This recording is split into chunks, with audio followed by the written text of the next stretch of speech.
उसके बच्चे का पहला पहला फंक्शन था। बस तो एटलीस्ट मुबारकबाद देने, कोई गिफ्ट देने तो जाना था ना। मुझे कह देती, मैं छोड़ देता। तुम बिजी होते हो आजकल, इसलिए नहीं कहा। हाँ बिजी तो हूँ यार। प्रेशर बहुत ज्यादा है। दोबारा नाकामी ना मैं अफोर्ड नहीं कर सकता। कब तक दानिश की 2 लाख की सैलरी पर गुजारा करेंगे, जिस ज्यादा पैसे कमाने चाहिए। ठीक कह रहे हो। अच्छा मैंने वो एसी ले लिया है, तो बंदा आएगा अभी थोड़ी देर में लगाने के लिए। मुबारक हो। नहीं, गर्मी बहुत ज्यादा है यार। पंखे में ऐसे गुजारा तो नहीं होगा ना। जरूरत नहीं थी। तुम्हारे लिए लिया है यार। इस कंडीशन में तुम्हें दुनिया की सारी सहूलतें मिलनी चाहिए, सारी आसाइशें। You deserve more. मिलने तो मुझे प्यार, मोहब्बत और अटेंशन भी चाहिए। हाँ।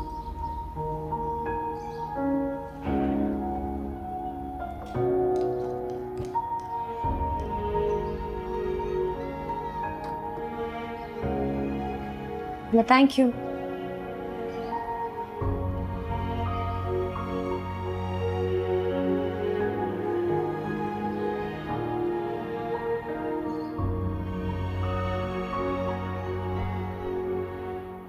शहाब को उसकी पेमेंट फौरन कर दो अदील। बहुत ही पावरफुल आदमी है। बड़े बड़े सियासतदान और सरकारी अफसरान से उसके रवाबित हैं। वो जो कह रहा है ना, वो कर भी गुजरेगा। जानता हूं मैं। वो तो सीधा सीधा धमकियों पे आ गया है। उसका मुंह बंद कराने के लिए उसे पेमेंट भी कर देता, लेकिन इस वक्त मेरे पास पैसे नहीं है। मैं अपना सारा पैसा मुल्क से बाहर भिजवा चुका हूं और उसको रिट्रीव करते हुए बहुत टाइम लगेगा। उसमें पकड़े जाने का खदशा भी है। तुम्हें सारे पैसे बाहर नहीं भेजने चाहिए थे अदील। मैं कोई सबूत नहीं छोड़ना चाहता था। मैं अपने अकाउंट में उतना ही पैसा रखना चाहता था जो कि नॉर्मल दिखाई दे। वैसे तुम्हारे लिए 4-5 करोड़ रुपए अरेंज करना कोई बड़ा काम नहीं है। कुछ भी करके शहाब की पेमेंट अरेंज करो, उसका मुंह बंद करो। वजह साहब, बात यह है कि मैं इस ट्रांजैक्शन का कोई भी सबूत नहीं छोड़ सकता। मसला यह है कि मेरे पास वक्त बिल्कुल भी नहीं है। मुझे अगले 7 दिनों में 5 करोड़ रुपए अरेंज करने, और वो भी जिसका कोई मनी ट्रेल ना हो। कहां से बैठे बैठे इतनी बड़ी रकम अरेंज करूं? नताशा। नताशा। वजह साहब, मुझे एक मकान बेचना है। उसके लिए मुझे बायर चाहिए। मकान? किसका? मेरे वालिद साहब का है। पुराना बना हुआ मकान है, लेकिन एक अच्छी मिडिल क्लास लोकेलिटी में है। मेरे ख्याल में उसकी कम से कम कीमत 4 से 5 करोड़ होगी। मेरे वालिद साहब ने ये मकान कहाँ बेचा, कैसे बेचा और क्यों बेचा, इसका कोई लेना देना मंसूर खान और रुबाब से नहीं है,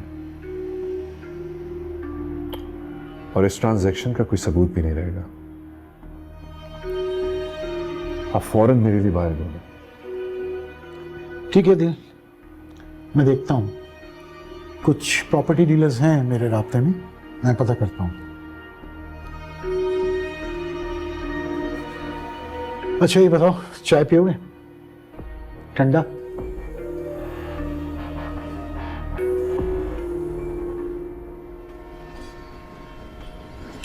ठंड में बैठ के खाने का मजा ही कुछ और होता है।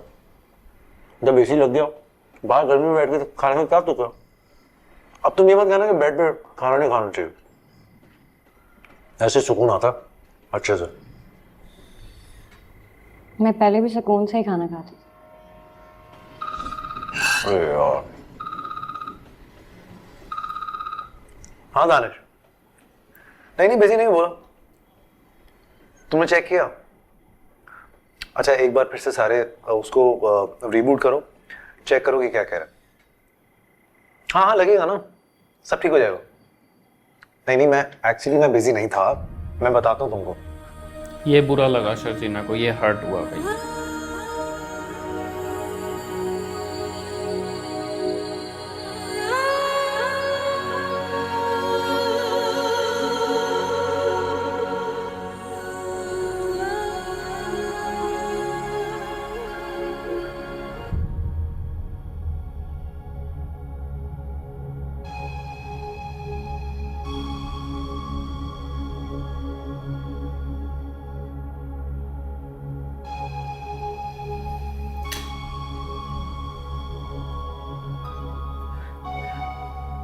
गए दिन साहब तुम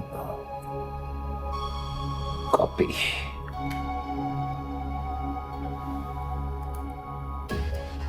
दिल साहब तुम्हारा तो काम हो गया। मैं समझता था कि दाल में कुछ काला है, यहाँ तो पूरी पूरी दाल ही काली निकली। शाबाश अदील साहब, शाबाश, मजा आएगा।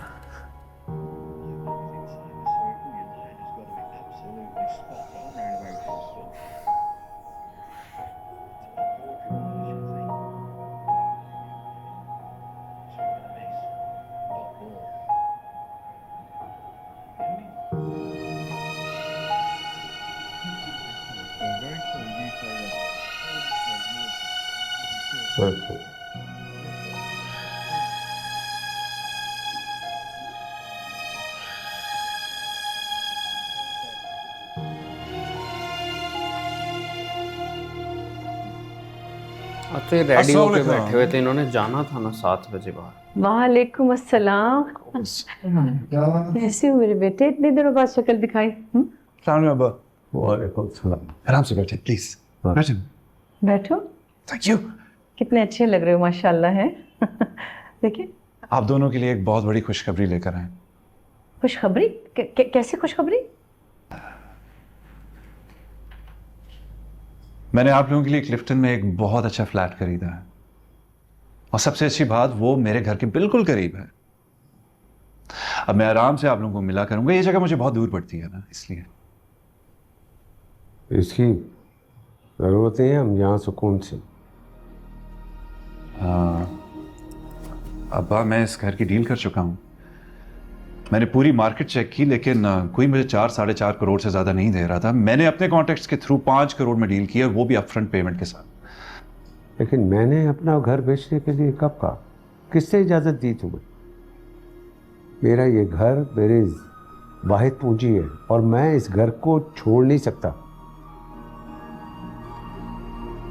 अब्बा, मैंने आप लोगों के बारे में अच्छा सोचा था, और आप मुझे ऐसे बोल रहे हैं। बेटा, अगर दिल में ख्याल आया था तो अम्मा से मशवरा कर लेते हैं।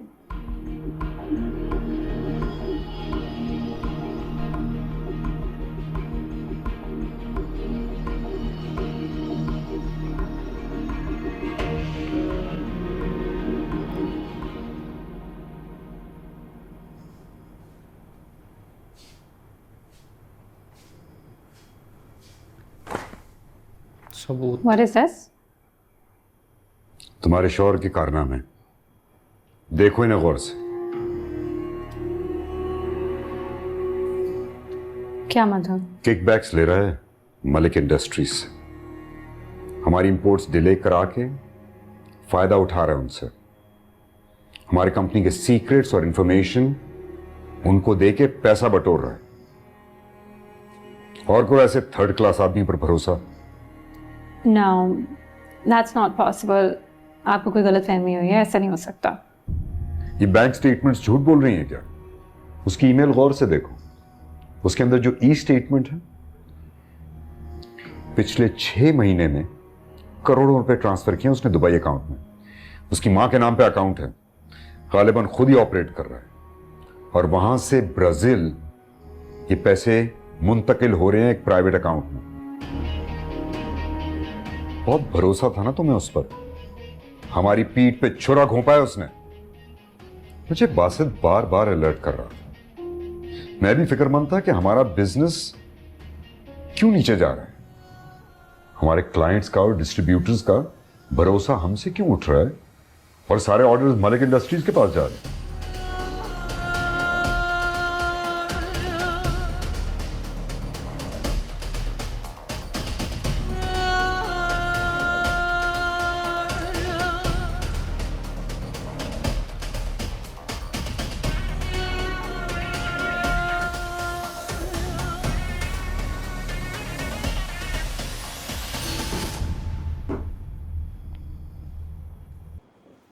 तो भाई अदील तो गया, अदील का तो मामला ख़त्म है। एक तो मेरे को वो नहीं समझ आया, वो जो नया कैरेक्टर था वो अब है कौन, वो बीच में आया, उसका रोल क्या है।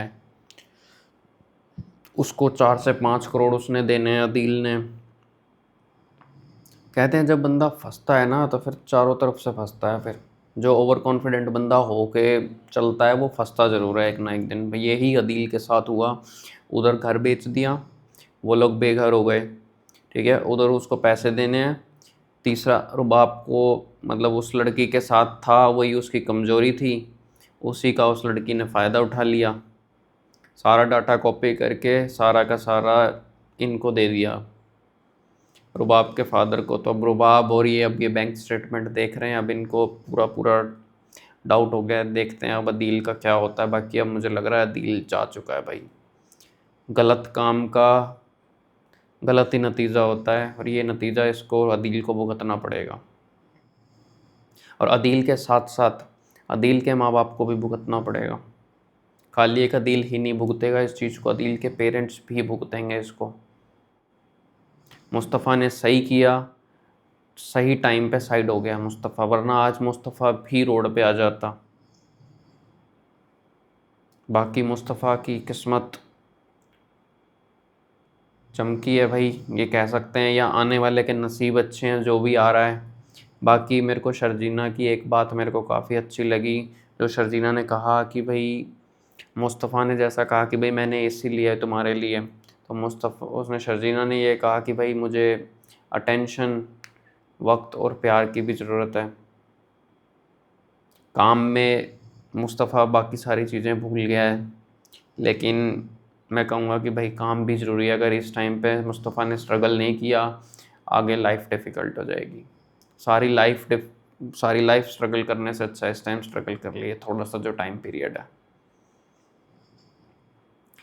बाकी मुस्तफ़ा का भाई रोल बहुत बढ़िया है। मुस्तफ़ा को देख के काफ़ी अच्छा लग रहा है, काफ़ी खुशी हो रही है मुस्तफ़ा को देख के। और शरीना ने घर भी सजा लिया है पूरा, और वो भी एक वो मिडिल क्लास वाली जो एक सोच होती है ना कि कम पैसों में गुजारा कर लेना और थोड़ी सी सेविंग्स कर लेनी। तो भाई बहुत अच्छा लग रहा है शर्जीना को देख के, बहुत बढ़िया है भाई। जिसने भी ड्रामा बनाया बहुत मज़ेदार है, काफ़ी अच्छा लग रहा है देख के। और मुस्तफ़ा के फादर की एक्टिंग मैं कहना चाहूँगा भाई बहुत ज़बरदस्त एक्टिंग है उनकी। जो स्टार्टिंग में जब स्टार्ट हुआ वो कैसे ऐसे मतलब लेटे हुए थे, मतलब बैठे हुए थे, बैठ के सिर ऐसे कर रखा था बिल्कुल। भाई क्या ज़बरदस्त एक्टिंग करी है उन्होंने इस एपिसोड में, इस ड्रामे में। मैं तो ये कहूँगा बहुत मज़ा आ रहा है देख के, बहुत अच्छा लग रहा है रियली। इस ड्रामे ने पूरा एंगेज करके रखा हुआ है, बिल्कुल भी भाई ध्यान इधर से उधर नहीं होने देता। तो भाई आप बताना आपको कैसा लग रहा है मेरा रिएक्शन। आपको अच्छा लग रहा है तो नीचे थैंक्स बटन है, जाओ जाके उसे हिट कर दो और लाइक शेयर एंड सब्सक्राइब कर दो। तो हम मिलते हैं आपसे जल्दी नेक्स्ट वीडियो में। Bye bye.